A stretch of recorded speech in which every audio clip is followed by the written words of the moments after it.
أعوذ بالله من الشيطان الرجيم بسم الله الرحمن الرحيم يا أيها الذين آمنوا لا تتبعوا خطوات الشيطان ومن يتبع خطوات الشيطان فإنه يأمر بالفحشاء والمنكر۔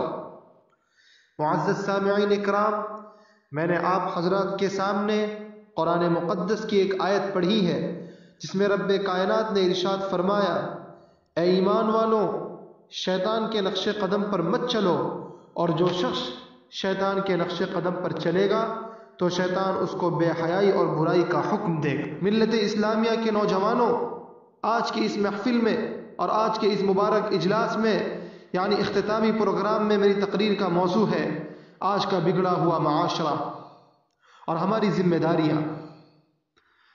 بارگاہ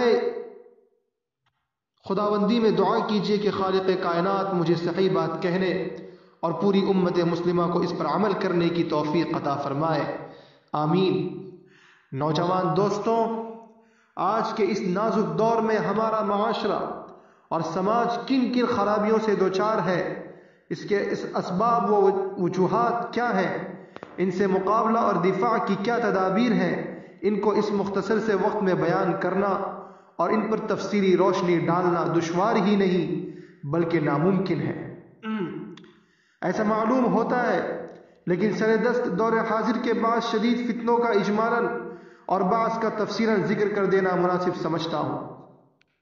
دوستوں، وہ اسباب کہ جنہوں نے معاشرہ کی بنیاد کو ہلا کر رکھ دیا ہے اور امت مسلمہ کے دامن عفت کو تار تار کر دیا ہے، ان میں سے غیر مشروع طور پر پروگنڈے تعویذ کرنا، غیر شرعی کاموں کے لیے منت ماننا، ماں باپ کی نافرمانی کرنا، مردوں کا ٹخنوں سے نیچے پائجامہ پہننا، غیر محرم و مردوں اور عورتوں کا ملنا جلنا، لغو و تفریحات میں وقت ضائع کرنا، ریڈیو ٹیلی ویژن پر فواحشات اور حیا اور سوز و مضامین کا نشر ہونا، ان کا دیکھنا اور سننا، اور سنیما کا دیکھنا، جوا کھیلنا، عورتوں کا بے پردہ رہنا اور ننگے سر گھومنا پھرنا،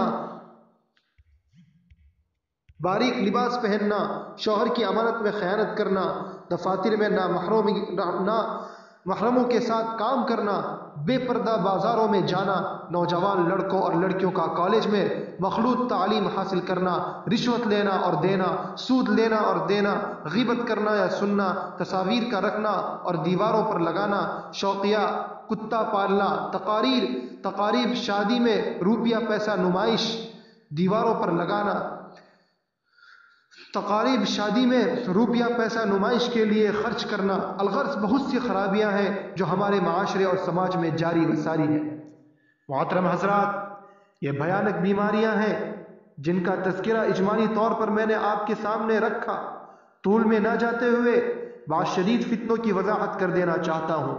مناسب معلوم ہوتا ہے کہ اولاً اس فتنے کا تذکرہ کیا جائے جس نے شرم و حیا کا جنازہ نکال کر مکاری کو عام کر دیا ہے، جسے لوگ سنیما سے یاد کرتے ہیں۔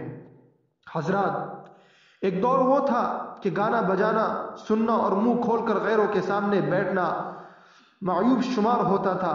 اونچے اور بڑے درجے کے لوگ تو درکنار، کم درجے کے لوگ بھی اس کو بے حیائی اور برا فعل یقین کرتے تھے۔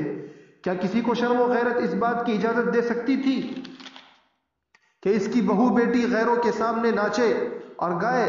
کیا یہ ممکن تھا کہ ناچ گانوں کی محفل میں اپنی عورتوں کو غیر مردوں کے سامنے بے پردہ بٹھا دیا جائے؟ ہرگز نہیں، ہرگز نہیں۔ لیکن افسوس صد افسوس، آج ہر شہر میں ایک نہیں کئی سنیما ہے جہاں مرد اور عورتوں کے بھیڑ نظر آتے ہیں۔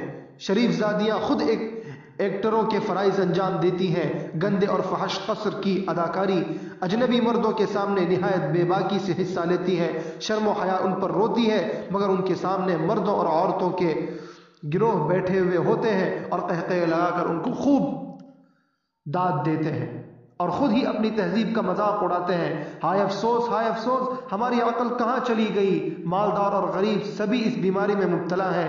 سنیما دیکھنا ضروریات زندگی میں داخل ہو گیا۔ کیا یہی انسانیت ہے کہ اپنی بہو بیٹیوں کے ساتھ تماشا دیکھا جائے، آقا دو جہاں محمد عربی صلی اللہ علیہ وسلم نے تو ارشاد فرمایا کہ میں گانے بجانے کو مٹانے کے واسطے بھیجا گیا ہوں، مگر ہم ہیں کہ آپ کے امتی ہیں اور بڑے زور و شور سے مسلمان ہونے کا دعویٰ کرتے ہیں اور خود فلمیں بناتے ہیں اور دیکھتے ہیں۔ سینکڑوں اور ہزاروں گھروں کی چھتوں پر جب نظر پڑتی ہے تو چاروں طرف لعنت کے اینٹ دکھائی دیتے ہیں، جن سے ٹیلی ویژن پر پروگرام اور فلمیں آتی ہیں، اور یوں کہا جاتا ہے کہ ٹی وی دیکھنے سے معلومات میں اضافہ ہوتا ہے، ٹی وی دیکھنے سے سائنس کی باتیں معلوم ہوتی ہے، ٹی وی دیکھنے سے جدید تحقیقات کا پتہ چلتا ہے، ٹی وی دیکھنے سے کارخانوں کی پیداوار کا پتہ چلتا ہے، ٹی وی دیکھنے سے ہڑتالوں کے اسباب معلوم ہوتے ہیں، ٹی وی دیکھنے سے انسانی زندگی میں ترقی کی راہ کھلتی ہے، ٹی وی دیکھنے سے انسان ترقی کرتا ہے، ٹی وی دیکھنے سے بچے ہوشیار ہوتے ہیں۔ ہائے افسوس، ہائے افسوس، ایک حرام اور ناجائز چیز کو اس کے فوائد بیان کر کے جائز سمجھا جاتا ہے۔ اسلام کے پاسبانوں، جن فوائد کو شمار کرایا گیا، دوسری چیزوں سے بھی ان کو حاصل کیا جا سکتا ہے۔ اخبار و رسائل اور ریڈیو کے ذریعے بھی یہ سب باتیں معلوم ہو سکتی ہیں۔ یاد رکھیے ٹیلی ویژن وہ خطرناک شے ہے جس کے ذریعے عورتوں، مردوں، بچوں اور بڑوں کے اخلاق خراب ہوتے ہیں، بے حیائی کیسی غالب ہوتی ہے، معاشرہ کس قدر تباہ ہوتا ہے، خاندان کے تمام افراد، ماں باپ اور سب اولاد بے حیائی کا معائنہ کرتے ہیں، حیا و شرم جاتی رہتی ہے، ایک دوسرے کو مارنے اور قتل کرنے کے واقعات بھی پیش آتے ہیں، اس میں فحاشی، عریانیت اور شہوت انگیز مناظر کی کثرت ہوتی ہے۔ ماں باپ، بہو بہن، بیٹیاں سبھی ہوتے ہیں اور سبھی خوب شوق سے دیکھتے ہیں۔ کیا آپ کا ضمیر اس بات کو گوارا کر سکتا ہے کہ ماں باپ، بیٹا بیٹی، ساس اور داماد ایک جگہ مل کر بیٹھے ہوں اور سامنے بوسو کنار، چوما چاٹی، لپٹا جھپٹی ہو رہی ہو؟ یقیناً باعزت انسان اس کو کبھی گوارا نہیں کر سکتا۔ محترم حضرات، افروزہ ختم نبوت، محترم حضرات، بڑا دردناک واقعہ بیان کیا ہے۔ واقعہ یوں ہے کہ رمضان المبارک کی بات ہے، افطار سے کچھ دیر پہلے ماں باپ اپنی بیٹی سے کہتی ہے، ماں اپنی بیٹی سے کہتی ہے کہ آؤ افطاری کی تیاری ہے، تیاریاں کرو، میرا ہاتھ بٹاؤ۔ بیٹی جواب دیتی ہے کہ امی جان، مجھے تو ٹی وی پر پروگرام دیکھنا ہے، اس کو دیکھنے کے بعد کام کروں گی۔ یہ کہہ کر بیٹی چھت پر چلی جاتی ہے۔ کمرے میں ٹی وی رکھا ہوتا ہے۔ بیٹی ماں کے ڈر سے دروازہ بند کر لیتی ہے۔ ادھر ماں بیٹی کو آواز پر آواز دیتی ہے، مگر وہ ایک نہیں سنتی۔ کافی وقت گزر جاتا ہے، گھر میں سب مرد بھی آ جاتے ہیں، افطاری سے بھی فراغت ہو جاتی ہے، مگر بیٹی کمرہ سے باہر نہیں نکلتی۔ دروازہ کھٹکھٹائی جاتی ہے، اندر سے کوئی آواز نہیں آتی۔ ماں کا دل ڈرا جاتا ہے، اس کے باپ اور بھائیوں کو بلاتی ہے، وہ سب حاضر ہوتے ہیں اور دروازے کو توڑ دیتے ہیں۔ کمرے کے اندر داخل ہوتے ہی دیکھا جاتا ہے کہ لڑکی زمین پر اوندھی پڑی ہوتی ہے، مر چکی ہوتی ہے۔ سب کے سب اس کو زمین سے اٹھا کر تھک جاتے ہیں، مگر وہ نہیں اٹھتی۔ اچانک کسی کے ذہن میں ایک بات آتی ہے کہ ٹی وی کو اٹھایا جاتا ہے، ٹی وی کو اٹھاؤ تو لڑکی بھی اٹھ جائے گی۔ بس پھر یہ تو ہونا تھا کہ ٹی وی کو اٹھایا گیا تو لڑکی بھی اٹھ گئی، ورنہ کوئی اس کو اٹھا نہیں سکتا تھا۔ آخرکار ٹی وی کے ساتھ لڑکی کو بھی اٹھایا جاتا ہے، اس کو نیچے لائے غسل دیا جاتا ہے، کفن پہنایا جاتا ہے اور چارپائی پر لٹا دیا جاتا ہے۔ اس کے بعد چارپائی کو اٹھایا جاتا ہے، مگر وہ نہیں اٹھتی۔ پھر وہی تدبیر بروئے کار لائی جاتی ہے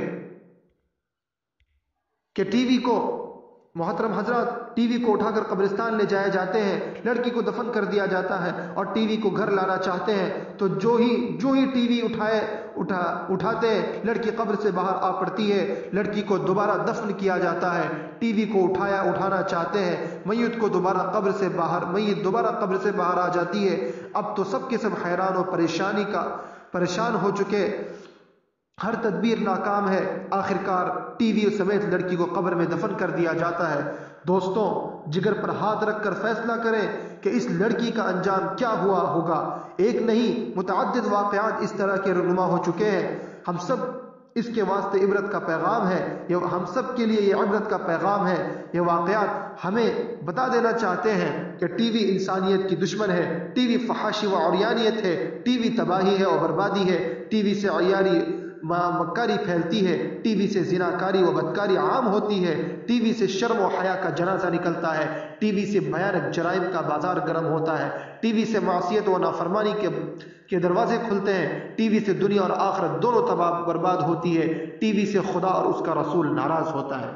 ملت اسلامیہ کی جیالو، ہماری ذمہ داری ہے کہ قوم و ملت کو اس بھیانک بیماری سے ہم بچانے کی فکر کریں، تقریروں اور بیانات کے ذریعے اس کے ناجائز ہونے اور اس کی قباحتوں کا تذکرہ کریں، تصنیفات و تالیفات میں امت کو سنیما اور ٹی وی سے بچنے کی تعلیم دیں، آقائے دو جہاں محمد عربی صلی اللہ علیہ وسلم کی سیرت اور زندگی ان کے سامنے رکھیں جو کہ قیامت تک آنے والے انسانوں کے لیے نمونہ ہے، اپنے گھر، خاندان، رشتہ داروں اور متعلقین میں اس وباء عظیم کو جنم نہ لینے دیں، اور اخبار و رسائل شائع کر کے امت کو اصلاح معاشرہ کا درس دیا جائے۔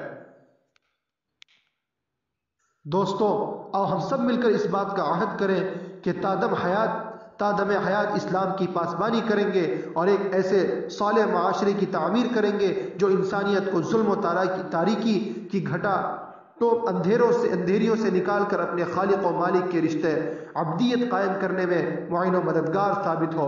خدا تعالیٰ سے دعا ہے کہ ہمارے معاشرے میں جو خرابیاں پیدا ہو گئی ہیں ان کو دور فرمائے اور ہم سب کو اسلامی معاشرہ نصیب فرمائے اور ہمیں اپنی ذمہ داریوں کا احساس کرنے کی توفیق عطا فرمائے۔ آمین ثم آمین، وما علینا الا البلاغ۔